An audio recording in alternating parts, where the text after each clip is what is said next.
40 гадоў мінула з таго часу, як на чарнобыльскай атамнай электрастанцыі адбыўся выбух. Выбух, які змяніў лёсы мільёнаў людзей. Гады ідуць, але ўспаміны пра тую трагедыю жывуць у сэрцах людзей.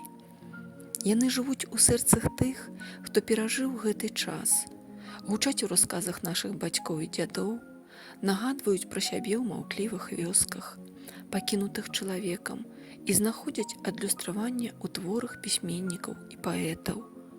У 1997 годзе гэты боль і гэтая памяць знайшлі сваё адлюстраванне ў кнізе Леаніда Левановіча «Вяртанне ў радыяцыю». Пісьменнік ведаў пра чарнобыльскую трагедыю не з чужых слоў. Ён сам перажыў яе наступствы, нарадзіўся ў вёсцы Клеявічы, якая трапіла ў зону адсялення. Таму Чарнобыль тут паўстае не халоднымі фактамі, а голасам таго, хто яго перажыў. Гэта мастацкі дакумент эпохі, дзе жыццё беларусаў раскалолася на да і пасля катастрофы. Аўтар з глыбокім спачуваннем піша пра маладых людзей, якія былі вымушаны пакінуць радзіму.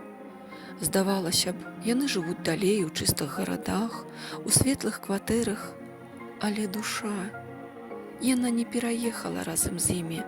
Яна так і засталася там, дзе кожны куток знаёмы з дзяцінства, дзе паветра напоўнена пахам радзімы. Каля парога роднай хаты, каля крыніцы, што зарасла, каля могілак, куды цяпер нельга прыйсці.